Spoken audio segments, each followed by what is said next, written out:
고위직 나눠먹기, 장기 무단결근, 급여 과다 수령, 병가 셀프 결제, 근무 중 로스쿨 진학 및 졸업까지 그야말로 역기적인 부정과 비리가 파노라마처럼 펼쳐졌습니다.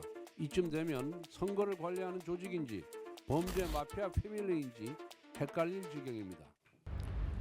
지난 25일 한국은행은 올해 경제 성장률 전망치를 1.5% 하향 조정하며 3개월 만에 금리를 인하했습니다. 그러나 한미 금리 차이가 1.75%포인트까지 벌어지며 금리 정책만으로는 경제위기 극복이 어려운 상황입니다. 이에 많은 전문가들이 재정의 역할을 강조하고 있습니다. 거듭 밝혔지만 국민의힘은 추경의 필요성에 공감합니다. 하지만 원칙과 방향은 분명합니다. 국민의 피땀으로 모은 세금을 효율적으로 사용해야 합니다. 취약계층에게 두터운 보호망을 제공하고 식어버린 경제에 활력을 불어넣어야 합니다. 그러나 민주당이 밀어붙이는 국민 1인당 25만 원 지역상품권 지급 추경은 가장 정치적이고 비효율적인 정책입니다. 이재명 대표는 입만 열면 부자 프레임을 내세우지만 정작 초부자들에게까지 25만 원을 나눠주겠다고 합니다. 국민을 현혹하고 혈세로 매표하는 것에 불과합니다. 국민들도 이를 정확히 알고 있습니다. 지난 21일 한국갤럽 여론조사에 따르면 국민의 55%가 이재명식 25만 원 지역상품권 살포에 반대했습니다. 국민은 혈세를 이재명이 쏜다는 식으로 퍼주겠다는 정치적 목적을 이미 간파한 것입니다. 반면 정말 도움이 필요한 기초수급자와 차상위 계층을 위한 직접 지원은 다릅니다. 이들에게 지급된 지원금은 소비로 이어지고 생계 개선에도 실질적인 도움이 됩니다. 이처럼 가장 어려운 분들의 소비 여력을 보강하는 것이야말로 진정한 경제정책이자 복지정책입니다. 이러한 원칙하에 국민의힘은 추경을 해야 한다면 진정한 민생 추경을 준비하겠습니다.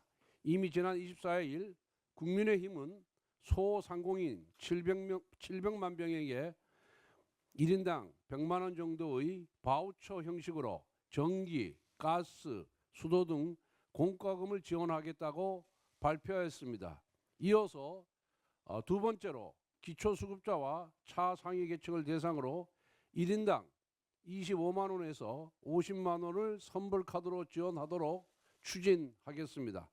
국민의힘이 정말 국민께 힘이 되는 책임을 제대로 다하겠습니다.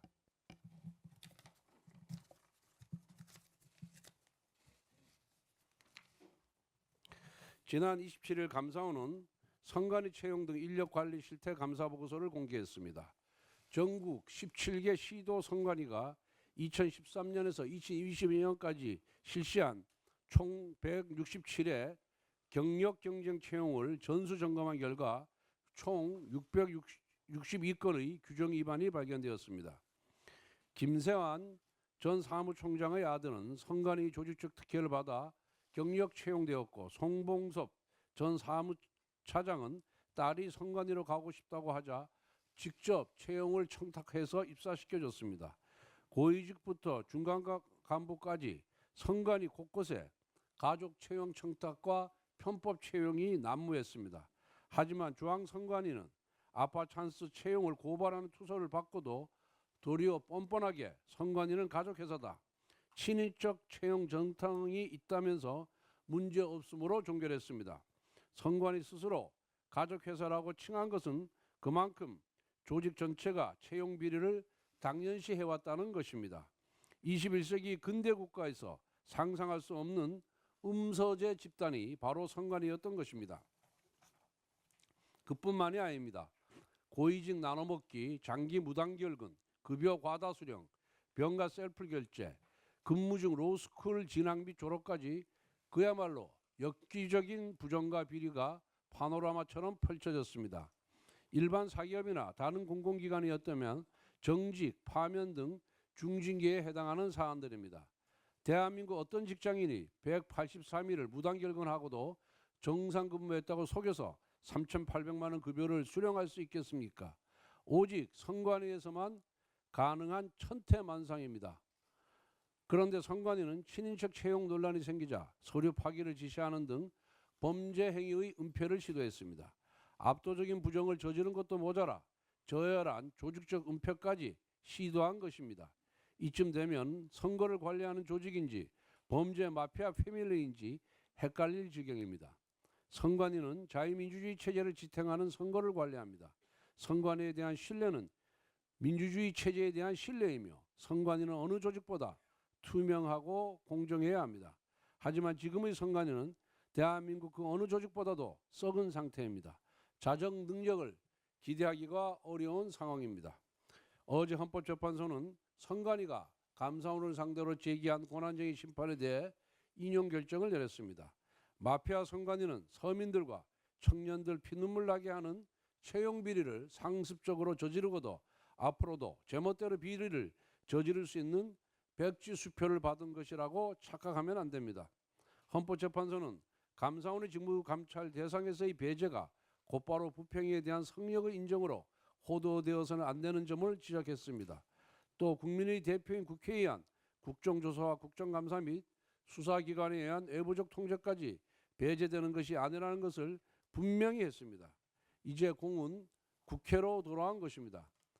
저는 지난 2023년 21대 국회 당시 선관위에 대한 국회의 감시와 견제를 강화하기 위해 중앙선관위 사무총장 임명 시 국회 인사청문회를 거치도록 하는 선관위법 개정안을 대표 발의한 바가 있습니다.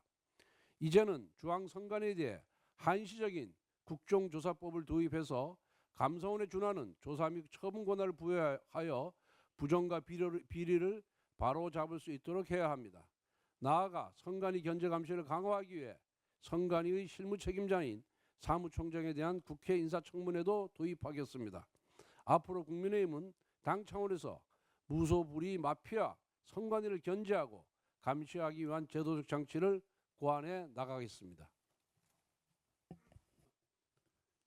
지금 감사원이 선관위에 대한 감사 권한이 없다라고 헌재가 결정을 했습니다. 거기에 대해서 여론을 좀 살펴보면은 특히 청년 세대들은 아주 분노를 하고 있습니다. 아주 헌재에 대해서 날카로운 비판을 하고 있는 그런 상황입니다. 결국은 치외법권지대를 만들어준 것이 아니냐라는 것이 우리 젊은 세대들의 공통적인 생각입니다. 그리고 헌재는 이 부분이 여러 차례 문제가 됐음에도 불구하고 여기에 대해서 지금 자정 능력을 상실했습니다. 그렇기 때문에 26일 선관위는 자정 능력을 상실했습니다. 그래서 26일에 그 선관위원 청문회는 청문회대로 하고 그 전날인 25일 5일날 6일날 하잖아요. 5일날이라도 긴급 회의를 하자 그래가지고 민주당에 요청해서 그 선관위를 상대로 어떻게 이 문제를 해결할 것인지 어떻게 제도적인 장치를 만들 것인지를 한 번 더 따져 물어야 국회가 본연의 역할을 하는 것이라고 국민들은 믿을 것입니다. 만약 여기에 대해서 민주당이 반대한다 그런다면은 민주당은 선관위의 그런 부패 집단인 선관위를 통제하는 세력으로 볼 수밖에 없다는 점을 분명히 합니다. 입법 독재를 넘어서 수사기관, 국회를 수사기관과 재판기관으로 만들어서 공영 집단을 만들겠다는 발상입니다. 결국은 그 추미애 의원의 법안 발의는 이재명 대표를 여의도의 대통령을 넘어서 대한민국의 황제로 등극시키기 위한 수단 마련이라고 보입니다.